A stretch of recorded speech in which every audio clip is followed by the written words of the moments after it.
Billionaire found his black maid locked asleep in his car with his baby. The truth behind it will leave you speechless. The basement parking garage of the Ashford Tower was silent at 2:47 a.m., save for the gentle hum of a black Bentley's engine. Marcus Ashford stood frozen, his hand still gripping his briefcase, staring at a sight that would unravel everything he thought he knew about trust. Through the tinted window of his car, he could see two figures, his 9-month-old son, Thomas, sleeping peacefully in his car seat, and his maid, Jasmine Brooks, curled up in the driver's seat, her dark skin glistening with sweat despite the cool November air. The doors were locked from the inside. Marcus's first instinct was rage. His jaw clenched as he raised his fist to pound on the window. How dare she? His son. His car. What kind of scheme was this? But something stopped him. Perhaps it was the way Jasmine's hand rested protectively on the baby's car seat, even in sleep. Or maybe it was the tear stains visible on her cheeks, catching the dim garage light. Whatever it was, Marcus found himself lowering his fist and instead pulling out his spare key fob. The moment the locks clicked open, Jasmine jolted awake, her eyes wide with terror that quickly melted into relief when she saw it was Marcus. She stumbled out of the car, nearly falling in her haste. "Mr. Ashford, I can explain," she gasped, her voice hoarse. "You'd better," Marcus said coldly, though his eyes had already darted to Thomas, confirming his son was unharmed. "You have exactly 1 minute before I call the police." Jasmine's eyes filled with fresh tears, but she stood straighter, meeting his gaze with a courage that surprised him. "Your fiancée, Mr. Ashford. Victoria. She left Thomas alone in the penthouse. Completely alone. For hours." The world seemed to tilt beneath Marcus's feet. What? "I came back," Jasmine continued, her words tumbling out faster now. "I forgot my mother's medication. She has diabetes, and I keep her insulin in the staff refrigerator. When I let myself in through the service entrance, I heard Thomas crying. Screaming, really. I searched the entire penthouse. Victoria was gone. The nanny was off for the night, and you were in London. He was alone, Mr. Ashford. A 9-month-old baby, completely alone." Marcus's face had gone pale. He'd built an empire on his ability to read people, to see through lies and manipulations. It was why he trusted no one, kept everyone at arm's length. But as he studied Jasmine's face, the exhaustion, the fear, the desperate honesty, he found himself believing her. "Why didn't you call me?" His voice was quieter now, less accusing. Jasmine's laugh was bitter. "I tried. 6 times. It went straight to voicemail. Your phone was in the car, remember? I tried the front desk, but they said they couldn't reach you without your authorization. I didn't know what to do. I couldn't leave him alone again. But I also couldn't stay in the penthouse because Victoria has the security codes, and I was afraid she'd come back and accuse me of something terrible. So, you brought him to my car? It was the only place I could think of where he'd be safe and where you'd eventually find us. I know you always check your car after international trips. I've been driving around for 3 hours trying to keep him calm, get him to sleep. The motion helps. Then I parked here because I was so tired I was afraid I'd crash." She looked down at her trembling hands. "I locked the doors because I didn't trust anyone, not even myself, to stay awake. I set an alarm to wake up every 20 minutes to check on him." Marcus moved past her and opened the back door, carefully lifting his sleeping son. Thomas stirred but didn't wake, his tiny hand curling against his father's chest. The simple gesture cracked something in Marcus's carefully constructed armor. He looked at Jasmine over his shoulder. She looked exhausted, terrified, and utterly defeated, like someone waiting for the axe to fall. "Come upstairs," he said quietly. "Both of you need rest. We'll sort this out in the morning. Mr. Ashford, That wasn't a request, Miss Brooks." His voice was still cold, but there was something else there now. Something that might have been respect. "You protected my son. Whatever else happens, I need to understand the full truth. And you're in no state to explain anything right now." As they rode the private elevator to the penthouse, Marcus found himself reassessing everything. He'd hired Jasmine 6 months ago based solely on her impeccable references and the thorough background check his security team had conducted. She was always punctual, professional, and invisible, exactly how he preferred his staff. He knew almost nothing personal about her, by design.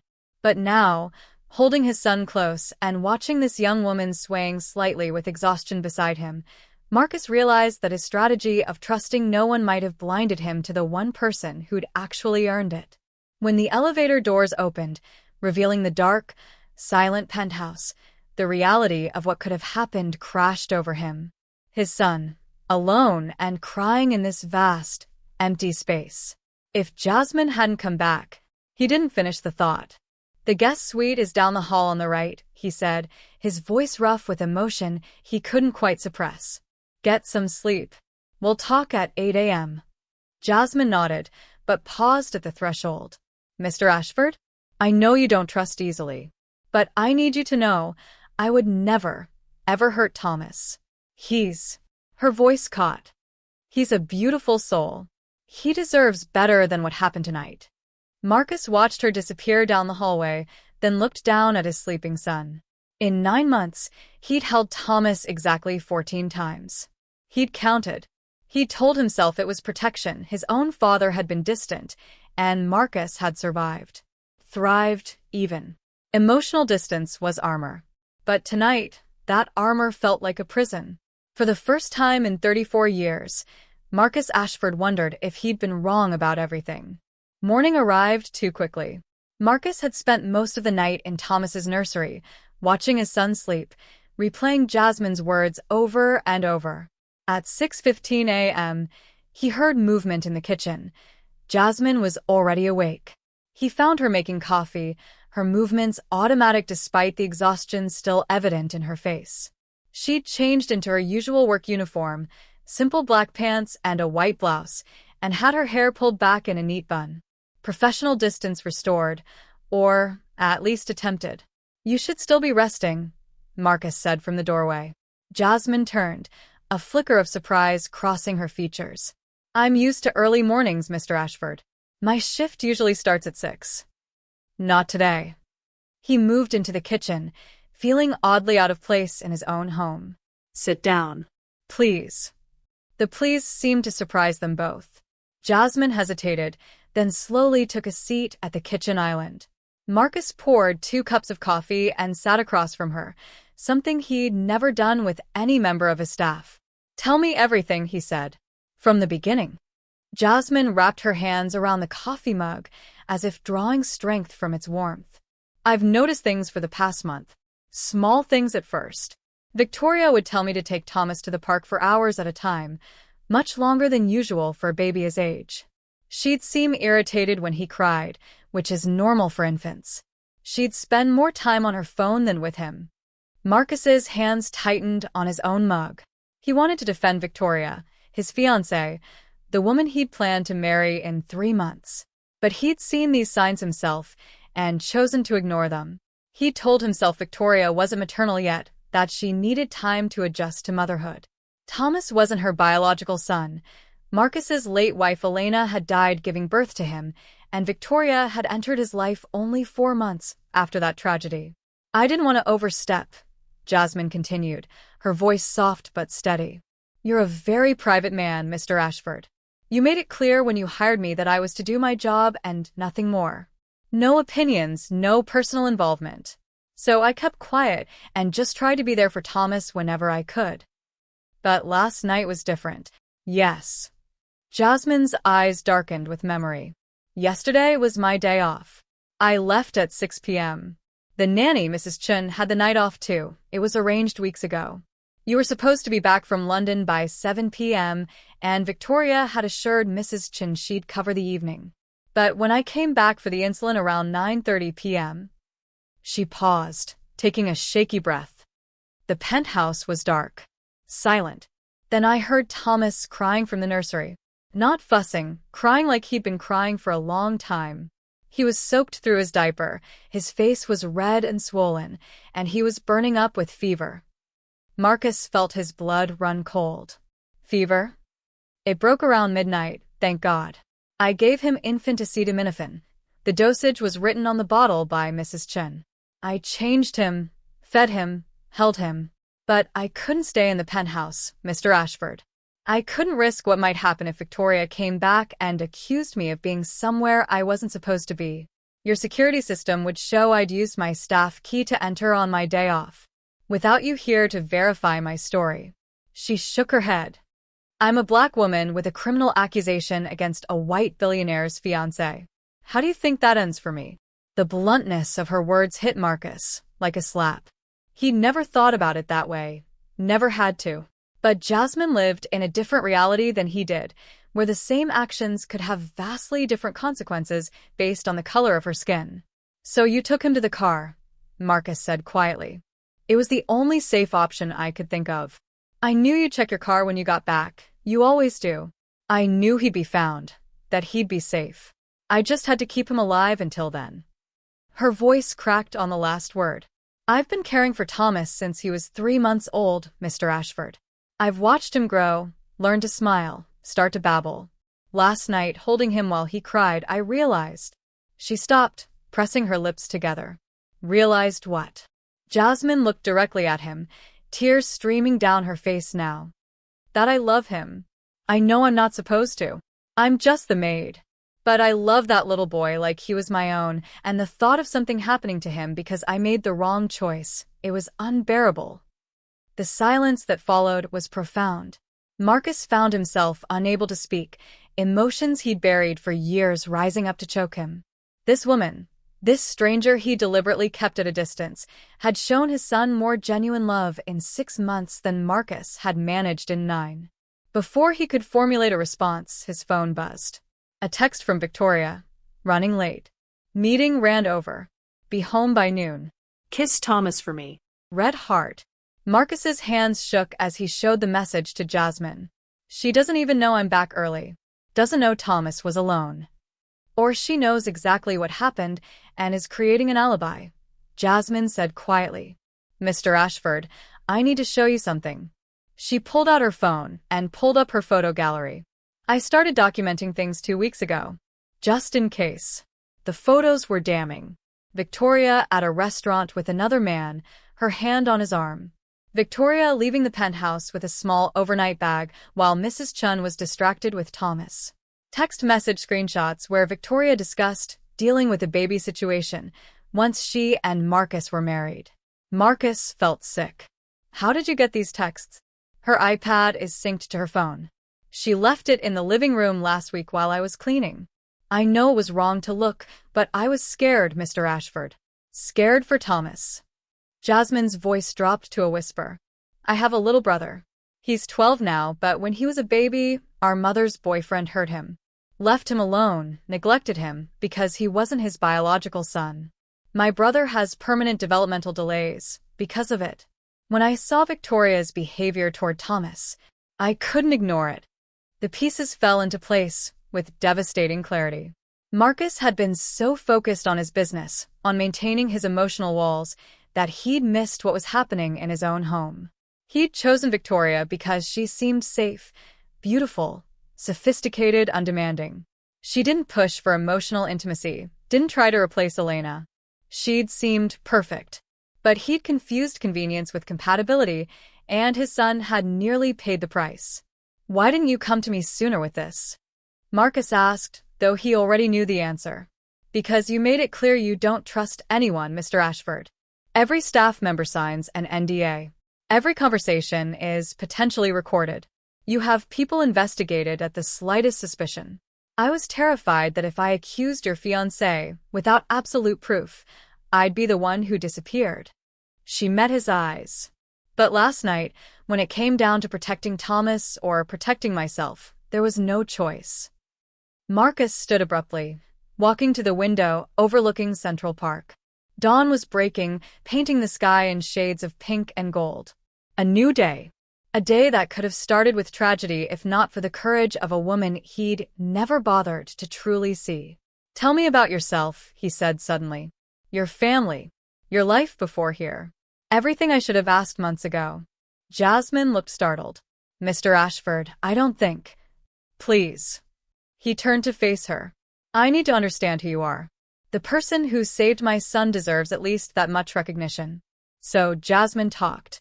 She told him about growing up in Brooklyn, raised by a single mother who worked 3 jobs. About her younger brother, Marcus Jr., MJ, who she'd practically raised herself. About working her way through community college while cleaning houses to pay for her mother's medical bills. About her dreams of becoming a teacher, deferred but not abandoned. About how caring for children wasn't just a job for her, but a calling born from the pain of watching her brother suffer. As she spoke, Marcus saw her transform from the maid into Jasmine Brooks, a whole, complex, remarkable human being. Someone who'd faced more hardship in 28 years than he'd encountered in a lifetime of privilege, yet remained kind, hopeful, and selfless. My mother always says, character is what you do when no one is watching. Jasmine finished softly. Last night, no one was watching. Just me and Thomas and God. I had to be able to look at myself in the mirror this morning. Marcus returned to his seat across from her. I owe you an apology, Ms. Brooks. Multiple apologies. For not trusting you. For not seeing you. For creating an environment where you felt you couldn't come to me when my son was in danger. He paused, the next words difficult but necessary. I've spent my entire adult life believing that emotional distance equals safety. That if I don't let anyone in, I can't be hurt or betrayed. But I was wrong. That distance nearly cost me everything. What are you going to do about Victoria? Jasmine asked. Marcus's expression hardened. What needs to be done? But first, I need to make sure Thomas is okay. Will you help me?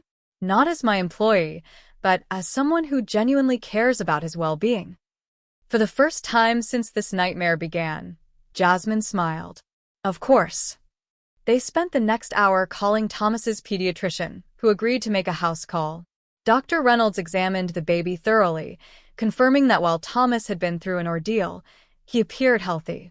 The fever had been minor, likely from stress and dehydration. He's resilient, Dr. Reynolds said, packing up his bag. But Marcus, babies need consistency and emotional security. Whatever's happening in your household, it needs to be addressed. After the doctor left, Marcus sat in the nursery, holding his son while Thomas babbled happily, reaching for his father's face. The baby had no idea how close he'd come to disaster. No idea that his life had been saved by a woman his father had barely acknowledged. Jasmine appeared in the doorway. Mr. Ashford? Victoria just pulled into the garage. Marcus stood, cradling Thomas against his chest. Then it's time for the truth. Victoria Hartwell swept into the penthouse at 12:15 p.m., designer sunglasses perched on her perfectly styled blonde hair, carrying shopping bags from Fifth Avenue. She looked radiant, relaxed, like a woman without a care in the world. Marcus. Darling, you're home early. She moved to kiss him, but stopped when she saw his expression. Her eyes flicked to Jasmine, who stood silently by the window. Oh. I didn't realize we'd have an audience. Sit down, Victoria. Marcus's voice was ice. Excuse me? I said sit down. He nodded to Jasmine. Ms. Brooks stays. She's earned that right. Victoria's perfect composure cracked slightly. She set down her shopping bags with exaggerated care and perched on the edge of the leather sofa. What is this about? And why is the help still here? I believe her shift ended hours ago. Where were you last night between 7 p.m. and midnight? Marcus asked. I told you, darling. I had a business meeting that ran late. What business? You don't work, Victoria. A flash of anger crossed her features. I have a life outside this penthouse, Marcus. I have friends, interests. Were you with Gregory Paulson? Marcus asked, watching her face pale. The investment banker you've been seeing for the past 6 weeks? The one you were texting about the baby situation? Victoria shot to her feet. You went through my phone? How dare you? How dare I? Marcus's voice rose for the first time, making Thomas startle against his chest. He lowered his voice, but the fury remained. You left my 9-month-old son alone. Completely alone. For hours. That's ridiculous. The nanny was. Mrs. Chun had the night off. You knew that. You approved it weeks ago. Marcus took a step toward her. You left Thomas alone in this penthouse, crying, sick, and terrified. If Jasmine hadn't come back for her mother's medication, if she hadn't heard him crying, if she hadn't had the courage and compassion to protect him. He couldn't finish the sentence. Victoria's eyes darted between Marcus and Jasmine, calculating. You're going to believe the maid over me? Your fiancé? Marcus, be reasonable. She's obviously lying to cover up something she did. Probably trying to extort money from you. Stop. The single word from Marcus carried such authority that Victoria fell silent. I've seen the photos. The texts. The restaurant receipts. I've spoken to the doorman, who confirmed you left at 7:30 p.m. last night and didn't return until 6 a.m. this morning.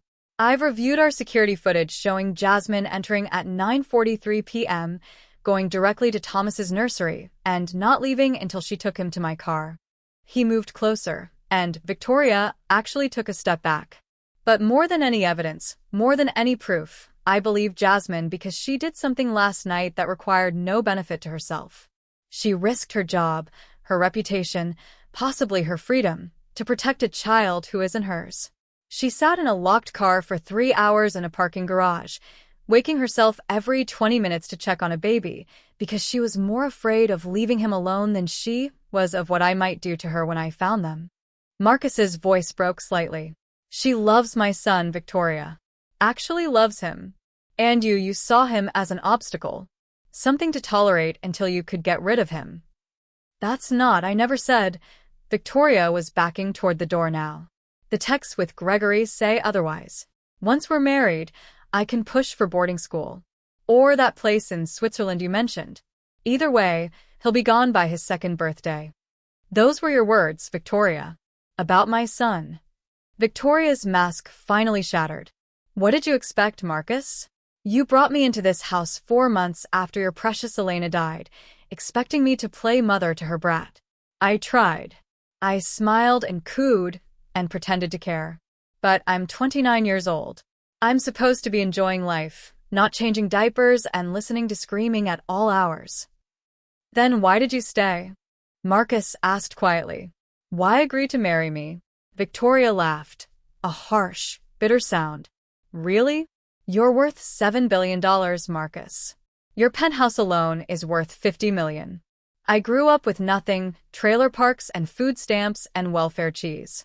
When you looked at me in that gallery opening, when you started dating me, I thought I'd finally made it. I could live with a baby for a few years if it meant never being poor again. The honesty was shocking in its cruelty. Jasmine made a small sound of distress, which Victoria latched onto. Oh, don't act so high and mighty, she spat at Jasmine. You're doing the exact same thing I am.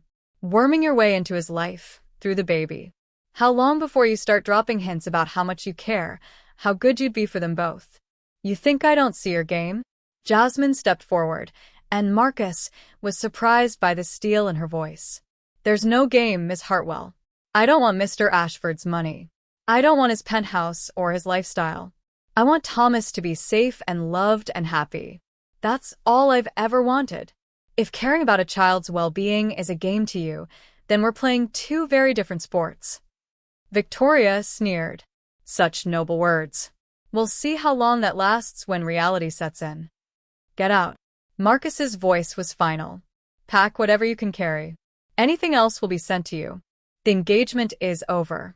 If you leave quietly in the next hour, I'll provide a severance that will keep you comfortable. If you fight me, if you try to spin this to the media or make any claims against Jasmine, I will release every photo, every text, every piece of evidence showing what you did. Your neglect, your infidelity, your mercenary intentions. And trust me, Victoria, I can afford much better lawyers than you can. For a moment, it looked like Victoria might argue. Then she saw something in Marcus's face, a complete lack of mercy, and seemed to deflate. Fine. But you're making a mistake, Marcus. You're going to end up alone, just like you've always been. Because the great Marcus Ashford doesn't trust anyone, remember? Not even the help who thinks she's rescued you. She grabbed her designer handbag and swept toward the bedroom, her heels clicking sharply on the marble floor. Marcus looked down at Thomas, who had fallen asleep against his chest, tiny fingers clutching his shirt. The baby looked peaceful now, safe. The contrast to how he must have looked last night, alone and crying in the dark, made Marcus's throat tight. "Mr. Ashford?" Jasmine's voice was gentle. "Are you okay?" "No," Marcus said honestly. "But I will be. We will be." He met her eyes. "Thanks to you." They stood in silence until Victoria emerged 20 minutes later, 2 suitcases in hand and fury in her eyes. She left without another word, and the door closing behind her felt like the end of one chapter and the uncertain beginning of another. The first week after Victoria's departure was chaos. Marcus hired a crisis management team to handle the PR fallout, terminated his engagement officially through his lawyers, and threw himself into restructuring his household around Thomas's needs. But the biggest change was in how he related to Jasmine. "I'd like to offer you a new position," Marcus said on Monday morning, finding her in the kitchen preparing Thomas's breakfast. "Not as a maid. As Thomas's primary caregiver. His nanny, essentially, though I hate that word for what you actually do." Jasmine looked up from mashing bananas. "Mr. Ashford, I'm not qualified. You're more qualified than anyone I could hire. You love him. You've proven you'll protect him, at any cost. And he lights up when you enter the room." Marcus paused. "The salary would be double what you're making now, plus benefits, including full health insurance for you and your family. I know your mother needs ongoing care." Jasmine set down the fork slowly. "Why are you doing this?" "Because I was wrong. About distance, about trust, about how to protect the people I love." Marcus pulled out a chair and sat down, still a novelty, being in the kitchen, having actual conversations with his staff. "I've spent the past week reviewing security footage from the past 6 months. Do you know what I saw?" Jasmine shook her head. You. "Every day, going above and beyond what I hired you to do. Playing with Thomas even when you thought no one was watching. Reading to him. Singing to him. Teaching him. You were raising my son while I was too afraid to do it myself. You were grieving," Jasmine said softly. "Losing your wife, becoming a single father, that's trauma, Mr. Ashford. No one expects you to just move on." "Maybe they should have." Marcus looked at his hands. "Elena and we weren't in love. Not really.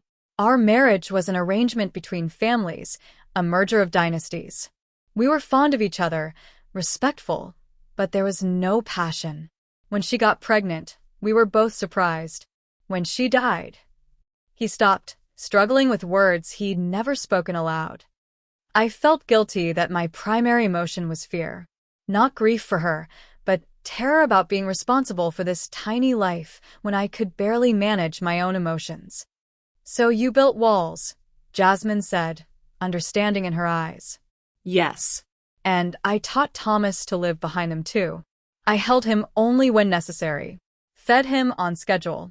Met his physical needs but kept my emotional distance because I thought that's what would keep him safe. Keep us both safe." Marcus's voice roughened.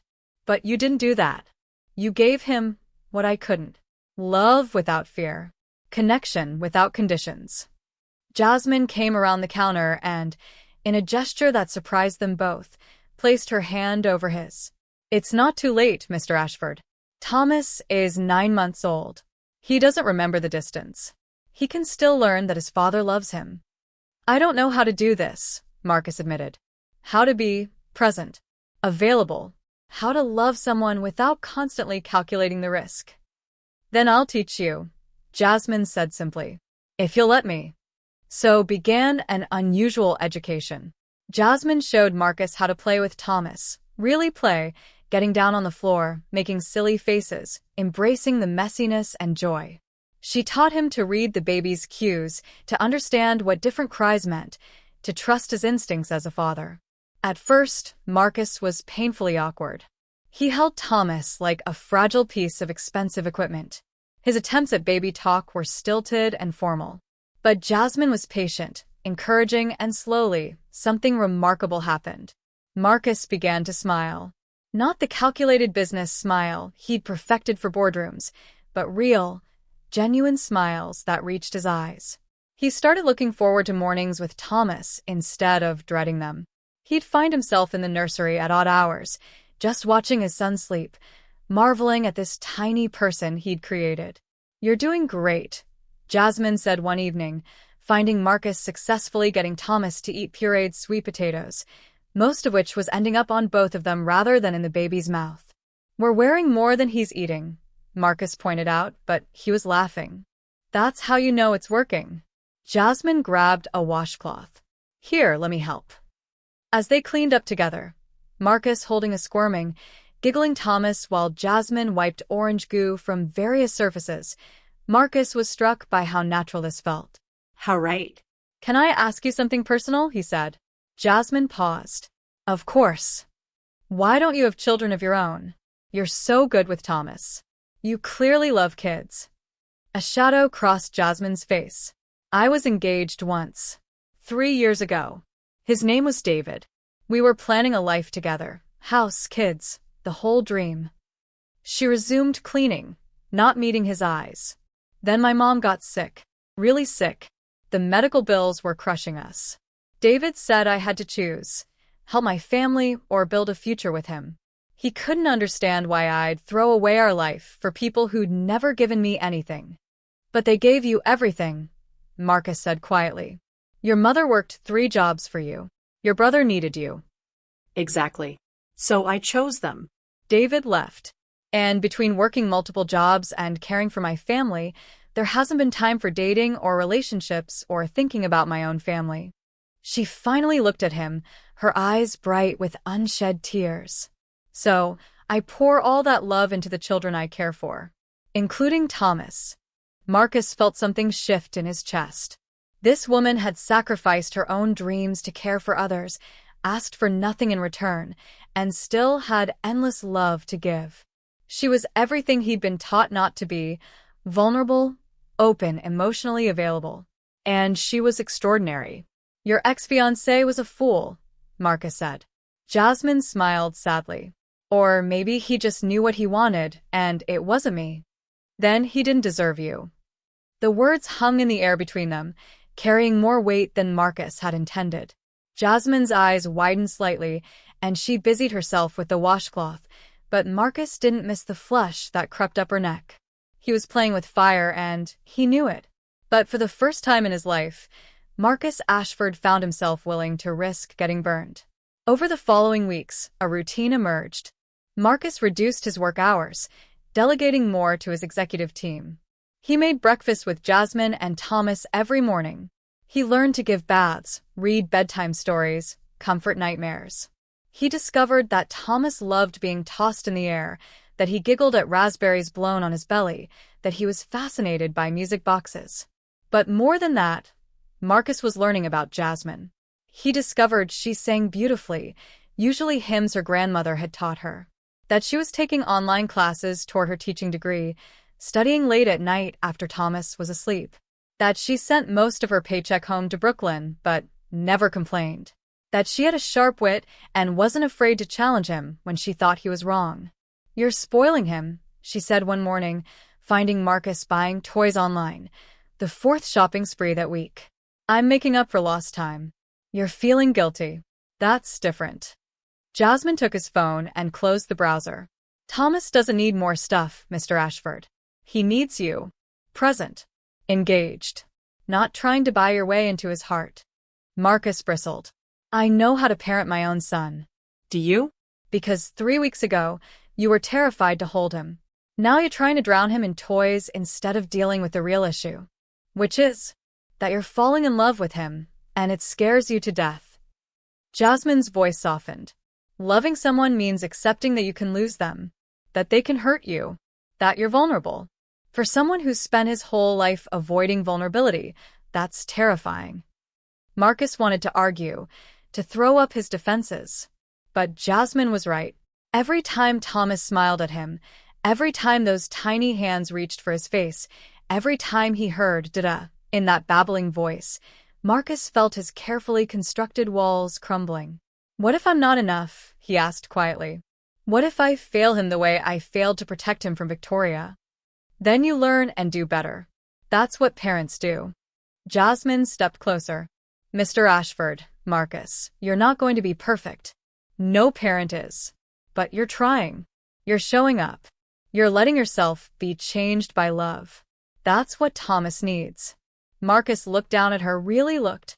When had she become so essential? This woman who'd started as just another employee had become his teacher, his conscience, his partner in learning to be a father. More than that, she'd become. He stopped the thought before it could fully form. Jasmine worked for him. There was a massive power imbalance. He was her employer, still technically her boss despite the new role. Anything beyond professional appreciation would be inappropriate, potentially exploitative. But his heart wasn't listening to logic anymore. The shift happened on a Tuesday afternoon in late December. Marcus came home early from the office to find Jasmine in the living room with Thomas, surrounded by construction paper, safety scissors, and glue sticks. She was teaching him to make handprint art, and both of them were covered in paint. "We're making decorations for Christmas," Jasmine explained, looking up with a smile that made Marcus's breath catch. "I hope that's okay. I know you said you don't usually celebrate, but I thought Thomas might enjoy." "It's perfect," Marcus interrupted. He realized, with something like shock, that he'd completely forgotten about Christmas. For the past decade, the holiday had been just another day, maybe a charity gala he was obligated to attend, but nothing personal or meaningful. "Join us," Jasmine offered, patting the floor beside her. Marcus loosened his tie and sat down, feeling ridiculous in his $3,000 suit, sitting cross-legged on the floor with finger paints. But Thomas squealed with delight when he saw his father, reaching out with paint-covered hands, and Marcus discovered he didn't care about the suit at all. For the next hour, they made art. Terrible, wonderful art that would never be displayed in a gallery, but would mean everything because they'd made it together. Thomas babbled and smeared paint everywhere. Jasmine laughed and showed Marcus how to make handprint reindeer. And Marcus, for perhaps the first time in his adult life, was completely, utterly present. "Thank you," he said as they cleaned up later, after Thomas had been put down for his nap. "For what? Making a mess of your living room?" Jasmine teased. "For this. All of it." Marcus gestured around the room, at the drying handprints, the scattered art supplies, the evidence of life and love and family. "For showing me what I was missing." Jasmine's smile faded into something more serious. "You weren't missing it, Marcus. You were protecting yourself from it. There's a difference." "Why do you do that?" He moved closer. "Call me Marcus instead of Mr. Ashford when we're alone?" She blushed. "I'm sorry, I shouldn't. No, I like it. I want you to call me Marcus. Always." He paused. "Can I ask you something? And will you be honest with me?" "Always." "Do you ever think about leaving? Finding a different family to work for, one where you could just be the nanny and not have to deal with all of this? The drama, the complications?" Jasmine was quiet for a long moment. "I think about it," she admitted. "Not because I want to leave Thomas. I could never do that. But because staying is getting harder." Marcus's heart dropped. "Why?" She met his eyes, and he saw his own confusion and longing reflected there. "Because somewhere along the way, this stopped being just a job. You stopped being just my employer. And I don't know how to navigate that." The confession hung between them, honest and terrifying. Marcus knew he should step back, re-establish professional boundaries, protect them both from the complications that would come from crossing this line. Instead, he said, "I don't want you to be just my employee either." "Marcus." Jasmine's voice was a warning and a plea. "I know all the reasons this is a bad idea. The power dynamic. The fact that you work for me. That people will assume you're with me for money, the way Victoria was. That it could blow up and hurt Thomas." Marcus took her hand, marveling at how small it was in his, how right it felt. "But I also know that I've never met anyone like you. You're brave and kind and selfless. You see through all my defenses. You make me want to be better. And every day I fall a little more in." "Don't." Jasmine pulled her hand away. "Please don't finish that sentence." "Why not?" "Because I can't be another woman you don't really love." Another arrangement, another convenience. Tears spilled down her cheeks. I saw your marriage, Marcus. I've heard how you describe it. Fond, respectful, but no passion. I can't be that. I won't be a placeholder while you figure out how to love. You think I don't know how to love? Marcus felt his own anger rising, not at her, but at himself, at his past, at every choice that had led to this moment. You're right. I don't. I've spent 34 years building walls, keeping everyone at a distance, confusing control with safety. But you know what? You've demolished every single one of those walls. You've made me feel things I didn't think I was capable of feeling. He stepped closer, and Jasmine didn't back away. I wake up thinking about you. I go to work distracted because I'm wondering what you and Thomas are doing. I rush home because the penthouse feels empty without you in it. I watch you with my son, and I think about how lucky Thomas is to have you, how lucky I am to know you. And yes, Jasmine, somewhere in the past few weeks, I fell in love with you. You don't mean that, she whispered. You're grateful because I saved Thomas. You're confused because I'm here and available and Victoria left. I mean it more than I've meant anything in my life. Marcus cupped her face in his hands, thumbs brushing away her tears. I love the way you sing to Thomas. I love how you stand up to me when I'm being an idiot. I love your strength, your compassion, your terrible jokes that you tell at breakfast. I love that you put everyone else first, but still manage to chase your dreams. I love who I am when I'm with you. Less afraid, more human, more alive. Marcus, this is crazy, Jasmine said, but her hands had come up to rest on his chest, not pushing away, but not pulling closer either. What if it doesn't work? What if you wake up in 3 months and realize this was just gratitude or proximity or... What if it does work? Marcus interrupted. What if this terrifying, unexpected, completely illogical thing is exactly what we both need? People will talk. They'll say horrible things. Let them. Your friends, your family, your business associates, they'll judge you for being with the help. Then they're not my friends. Marcus leaned his forehead against hers. Jasmine, I don't care what anyone thinks. For the first time in my life, I don't care about reputation or appearances or maintaining control. I only care about you and Thomas and building something real. Jasmine closed her eyes, and Marcus could feel her trembling. I'm scared. Me too, he admitted.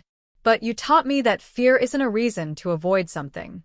It's just a sign that something matters.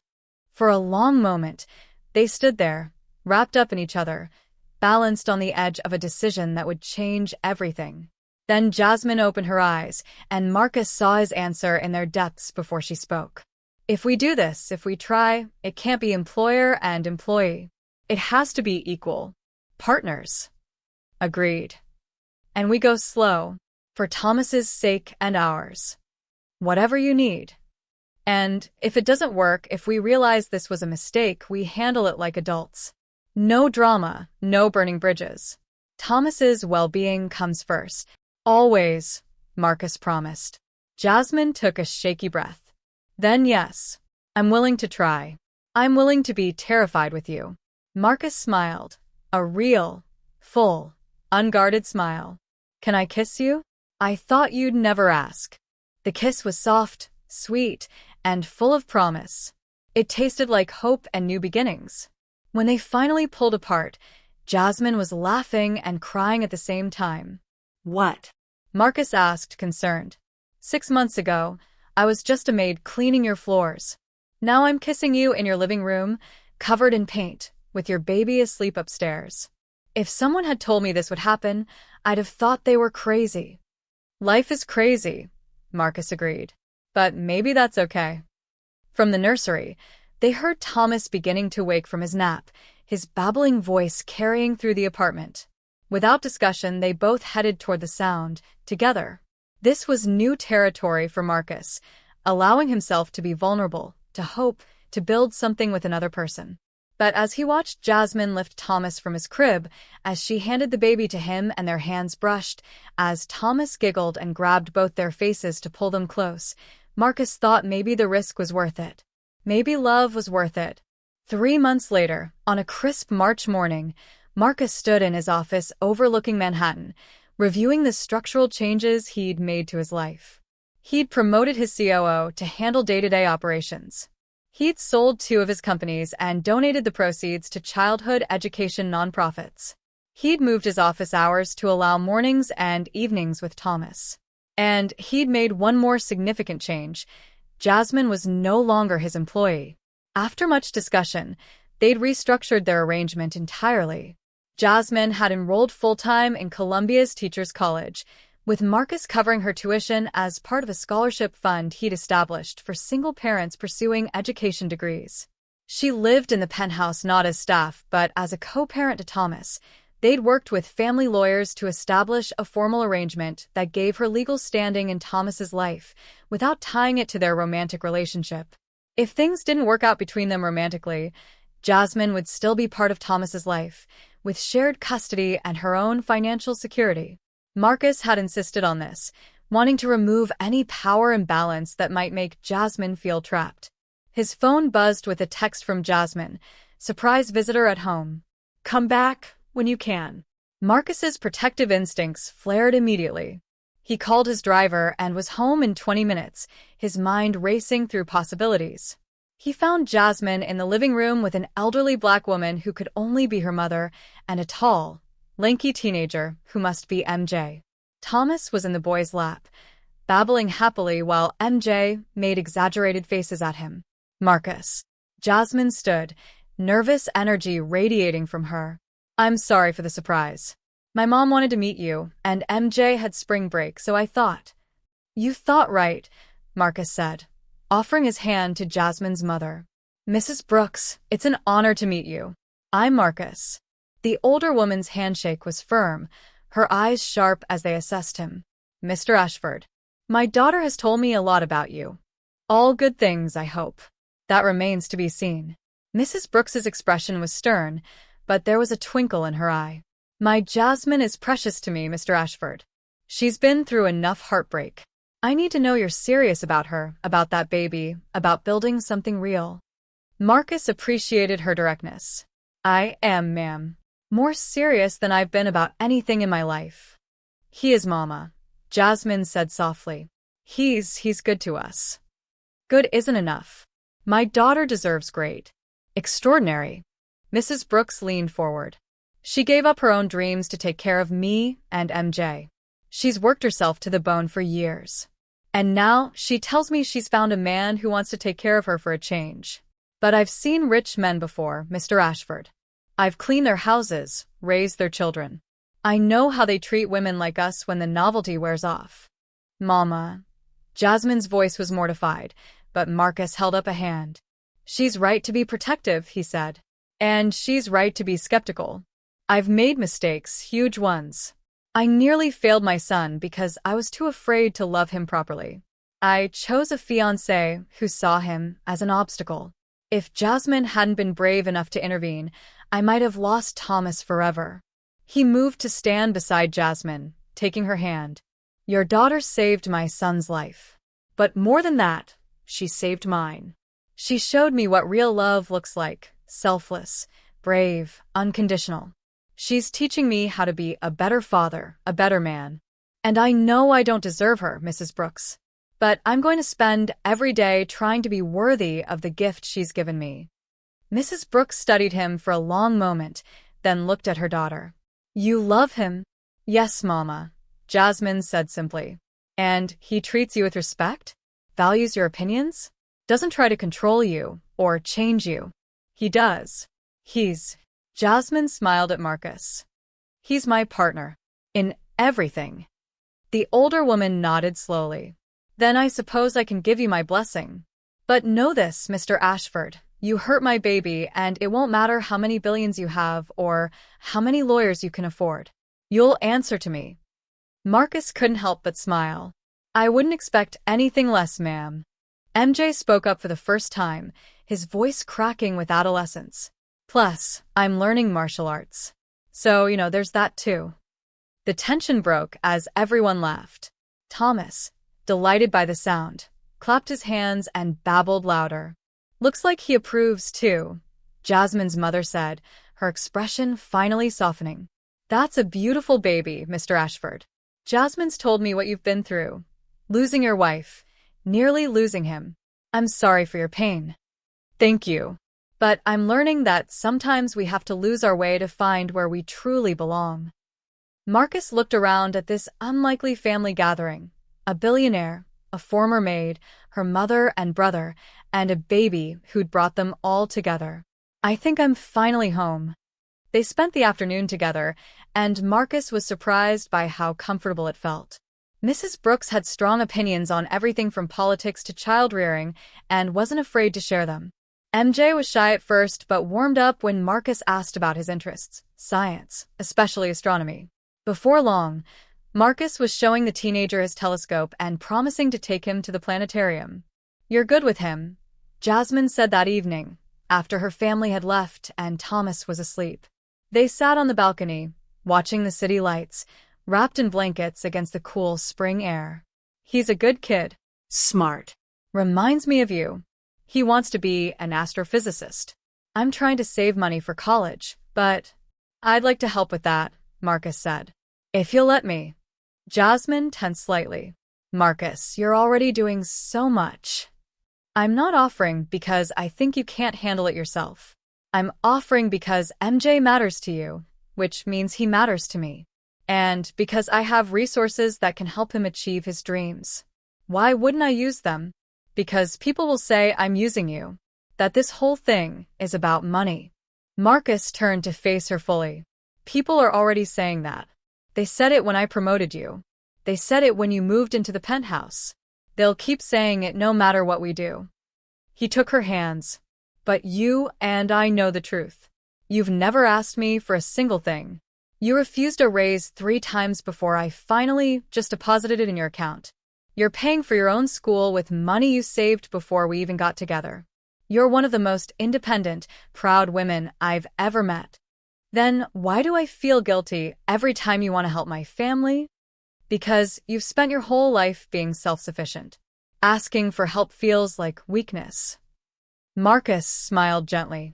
"But it's not weakness, Jasmine. It's love. It's letting someone care for you the way you've cared for everyone else." Jasmine leaned her head on his shoulder.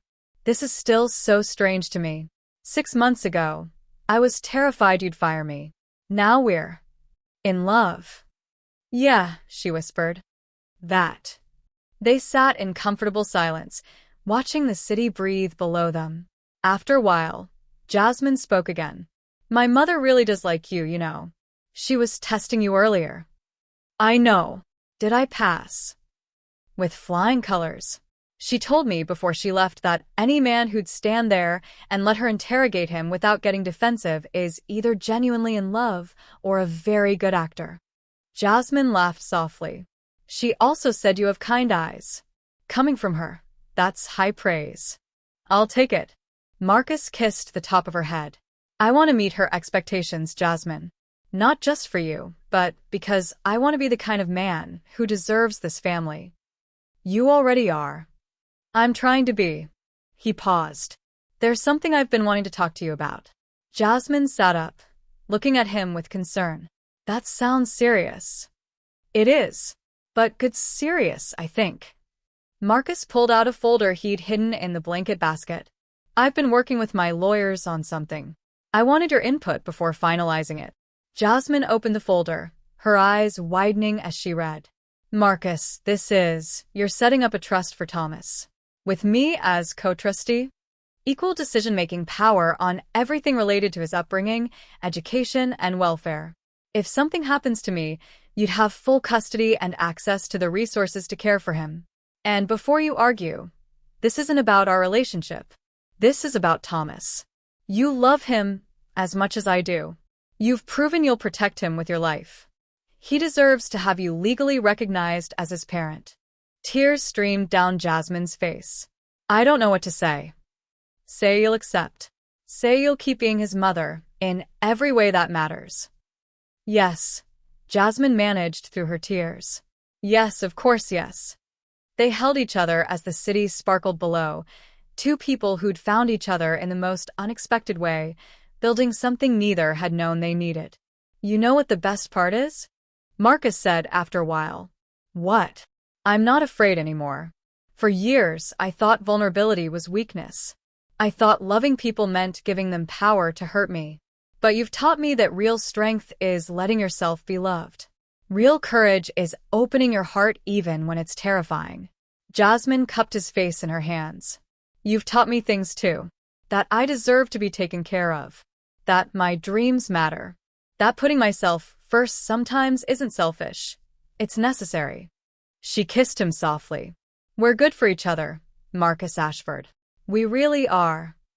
6 months later, on a sunny September afternoon, Marcus stood in his living room surrounded by family and friends. Not the business associates and society contacts who'd filled his calendar for years, but real people he actually cared about. Jasmine's mother and brother, Dr. Reynolds, Mrs. Chun, a few close colleagues who'd become genuine friends through this transformation. And Jasmine, radiant in a simple white dress, holding Thomas on her hip while the baby played with her pearl necklace, a gift from Marcus's late mother that he'd given her that morning. Are you sure about this? Jasmine had asked when he'd proposed 3 months ago. We've only been together for 9 months. People will say we're rushing.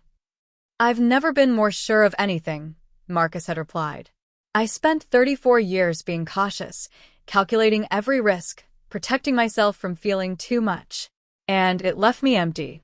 I don't want to waste another day being afraid of loving you. Now, as they stood before the officiant, with Thomas babbling happily between them, Marcus reflected on how completely his life had changed. A year ago, he'd been a man who trusted no one, loved nothing, and lived behind walls of his own construction. Today, he was a father who played on the floor with his son every evening. A partner who'd learned to be vulnerable. A man who discovered that the greatest risk, opening your heart, carried the greatest reward. Marcus James Ashford, take you, Jasmine Nicole Brooks, to be my wife, he said, his voice steady despite the emotion threatening to overwhelm him. I promise to trust you even when it's hard. To let you help me be better. To support your dreams the way you've supported mine. And to love you and our son, with everything I have, for all the days of my life.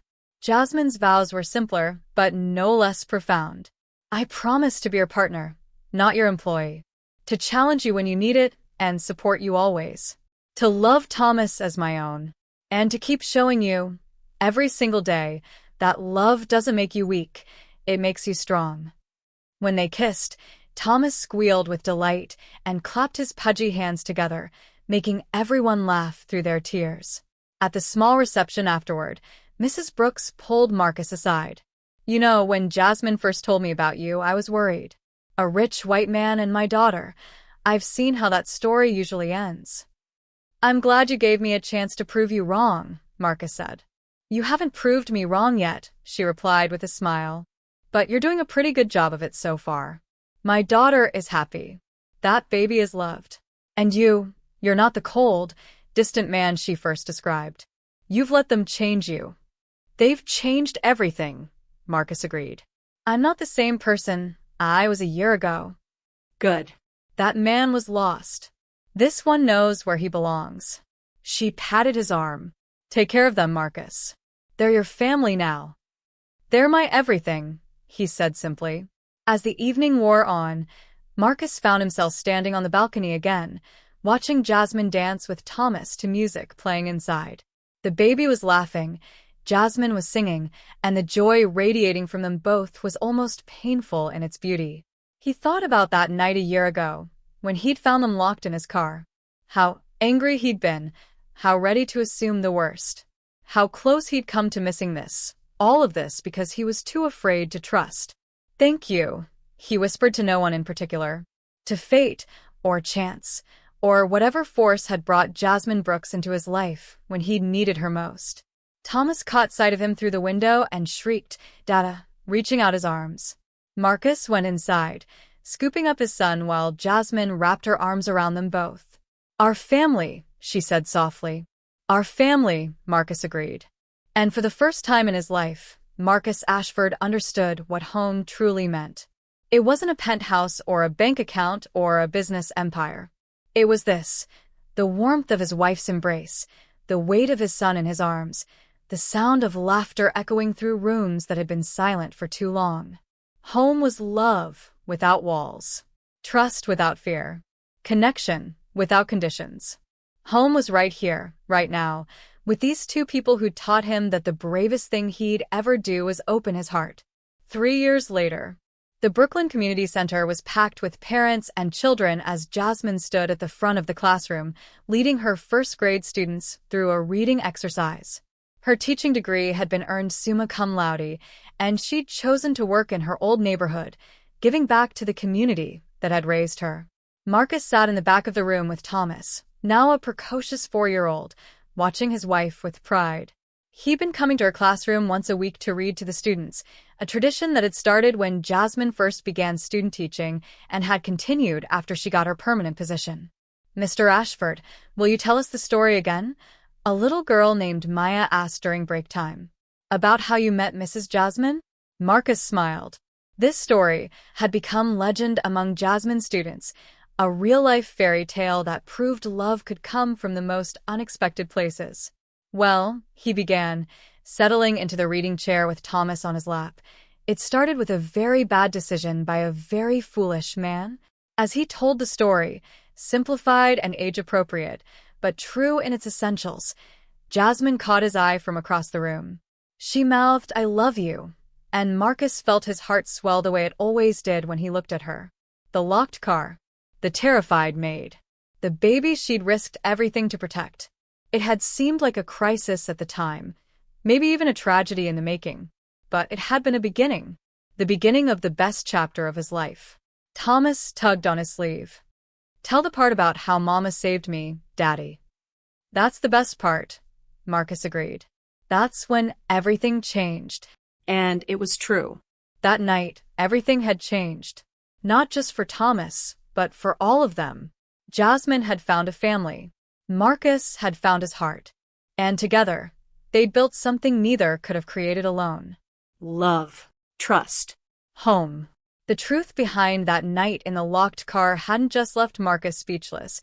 It had transformed his entire world. And he'd never been more grateful to have his assumptions proven wrong.